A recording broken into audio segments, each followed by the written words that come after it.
inspired by my own progress in the work on balances, I wanted to share with you some tips on how to prepare for performing my favorite asanas, which in my opinion are one of the most exciting, challenging and beautiful, which show not only strength but graceful as well.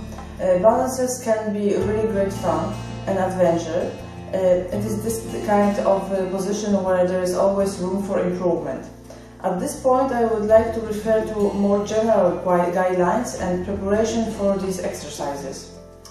There are some rules that apply to all of these poses.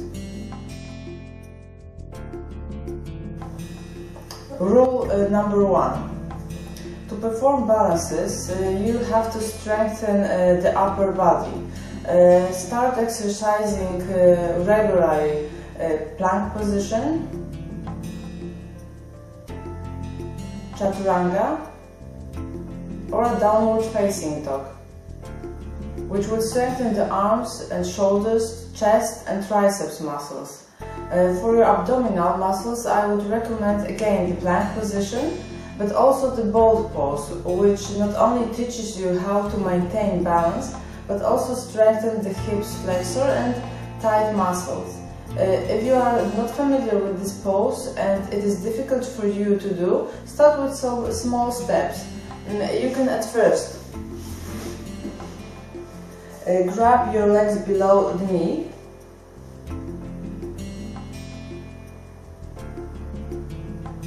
then you may try to align your arms and the lower legs parallel to the floor.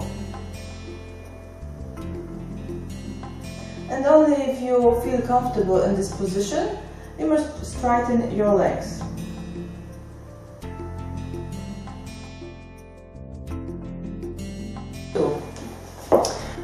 When it comes to balances, strength is not only thing that matters. Flexibility is also very important. Therefore, work on opening the hips in positions such as malasana,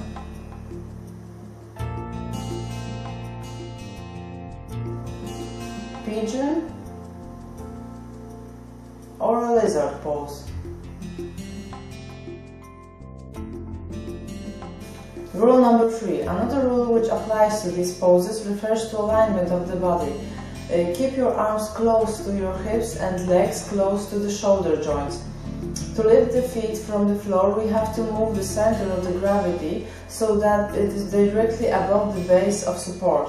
By moving the body weight on the hands, feet become so light that lifting them does not require an extra effort.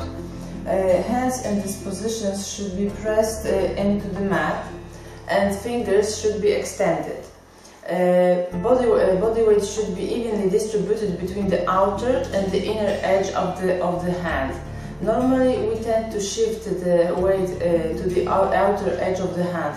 To avoid this, we press into the mat the index finger and the thumb, which activates the muscles of the forearms, shoulders and chest. Rule number 4.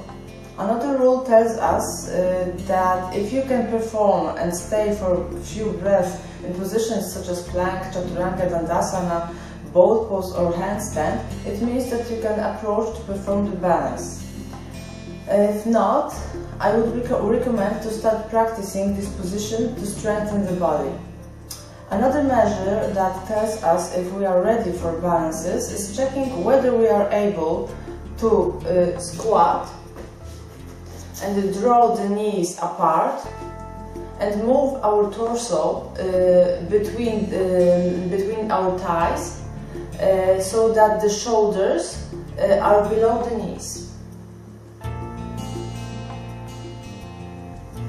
It means that your spine and hips are flexible enough.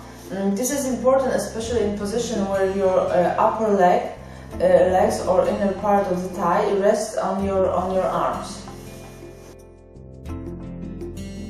Don't forget to warm up. It is recommended to do some warm-up poses before practicing balances, such as downward facing dog, handstand, or Prasarita Padottanasana,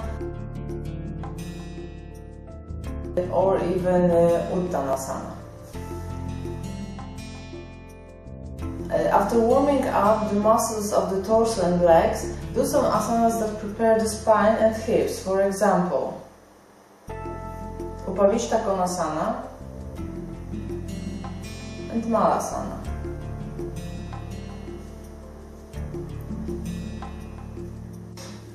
As you can see, success in balances is a combination of strength, flexibility and ability to maintain balance. When we understand this and will actually practice systematically, these poses will no longer appear to be beyond our reach. And the effects that they bring are worth of the effort. More information about balances you will find on my blog. The link you will find below. I wish you success in preparation and don't give up.